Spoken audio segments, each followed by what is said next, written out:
of the well-known Yambaranwari tribe of Zak Valley in Wapinamanda Enga province, after successfully completing senior high, has been offered a place at the University of Papua New Guinea to study law.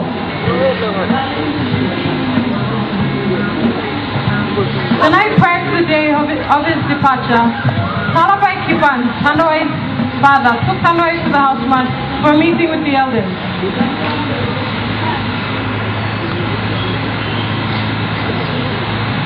The pressing matter being discussed is the anticipated tribal fight against their brother tribe, the Yambaran Pau.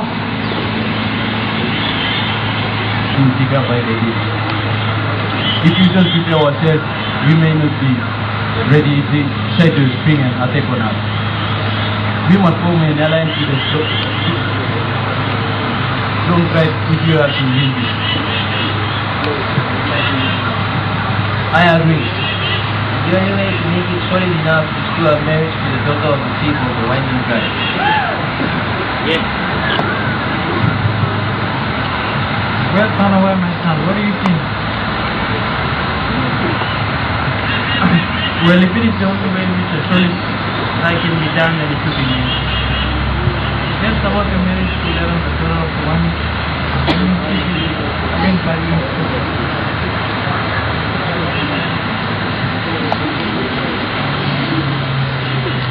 Pastor had finally arrived.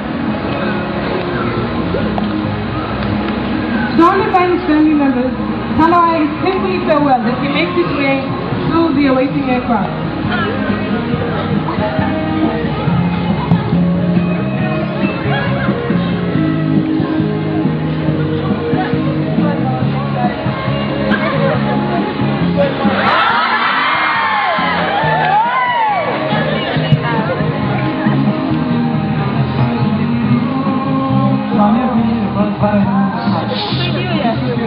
Don't forget the responsibility of the chief only son.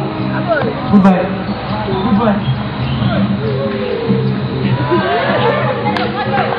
Papua New Guinea, Tanoi Makiva. A beautiful, talented, and charming young lady from Gaia in the Central Province. She is doing her final year at Port Moresby Teachers College.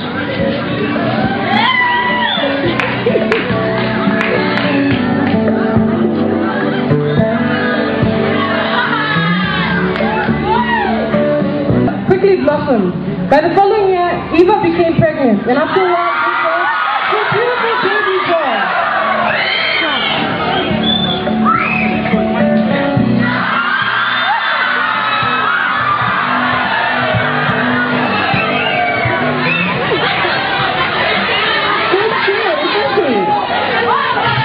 Yes, she is the apple of my eye.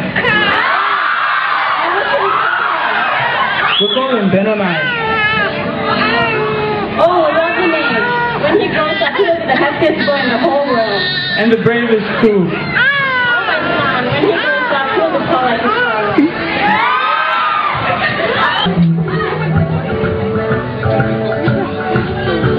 Is that really my child, Tanoy? My child, is that really you? Yes, mother, it's really me. Look at you. You've changed a lot. You've grown so tall.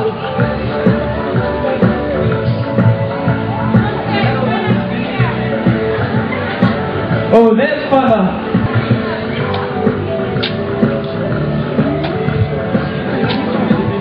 I'm home and I'm glad to be home.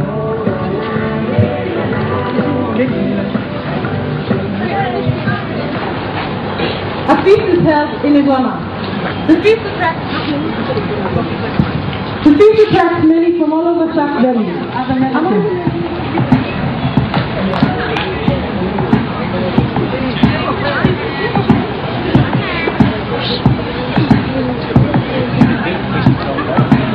Hey, look, I think the chief of the Ivan tribe and his people are here.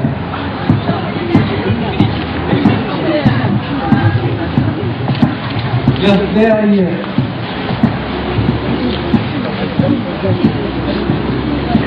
Lead the way to do as you preach.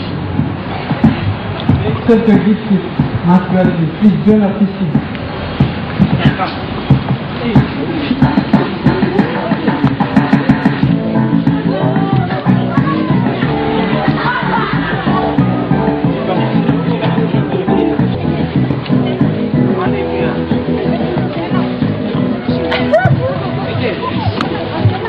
While all the feasting was going on, Thomas was very tired and decided to go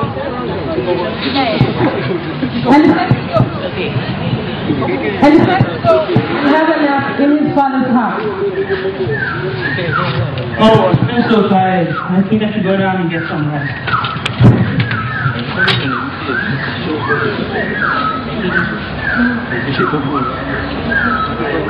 As soon as his head touched the pillow which he had brought for his mother, he was fast asleep.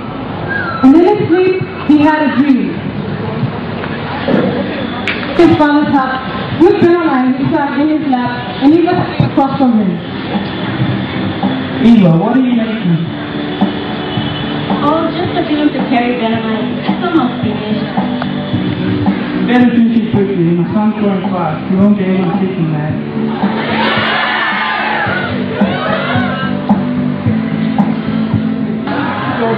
You irresponsible, disobedient man. You want to tell me why you look so gloomy and what is keeping you from smiling and doing genuine fine? No, not now. Anyway, how's everything going outside? Is there enough food for everyone? Why don't we go outside and listen to those? For a walk through their land. When they were a good distance away, I'm not a man of many words, so don't make me talk too much. Over the last few days, I've noticed some changes in you that worry me. Would you mind telling me what it is that keeps the smile from your face every morning? No matter how I worry. Take a seat on this dog and I'll tell you all about it.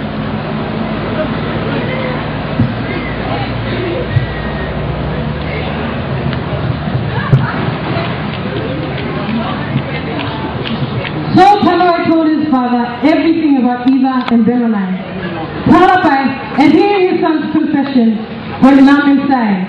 If it weren't for the log he was sitting on, he probably would have fainted. I have a grandson to an unacceptable marriage. What am I going to say to the man of the women tribe? What am I going to say to the chief? If the women school, what's going to happen to my enemies? What's going to happen to my tribe? Is this son against a multi-allied enemy? How could he disobey me like this? Father, Go, get away from me. Leave me, I need to think. You would give up your people, your homeland, and try for something you know is unacceptable? Or why? Or why, my son? Don't you know that it helps me to think that we are the mercy of our enemy tribe? And my son, my own flesh and blood, that indirectly contributed towards this fact. How could you disobey me like this? Seeing his father cry and hearing the words of his father, if it did, he didn't know exactly how much the arranged marriage had meant to his people until now. The look on his face over him like a tidal wave as he fled towards the village to put distance between him and his father. So both father and son walked off in opposite directions.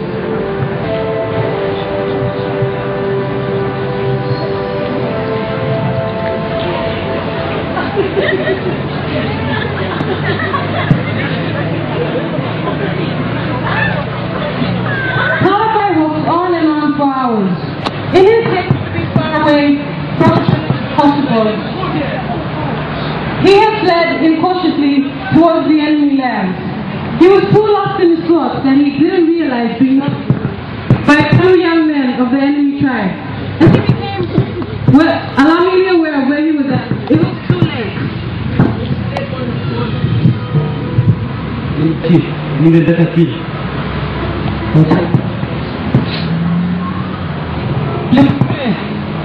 Shut up!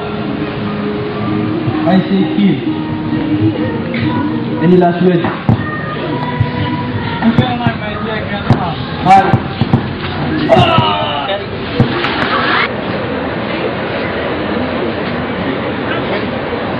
Okay, curtain's opening now. Don't move. Thumbs up.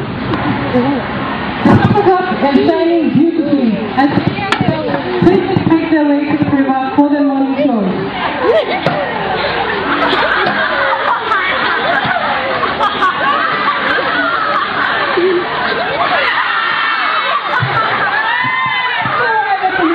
One of the girls accidentally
was unable to shed a tear, for he was all dried up. He knew he had indirectly pushed his father to his death, and for this he hated himself. Okay, move. He was lost in his thoughts and didn't pay any attention to the tremendous amount of activity occurring about him. Women and children were hastily vacating the village. Men were being mobilized for retaliation. The men were set to go, but all they needed was the new chief's approval.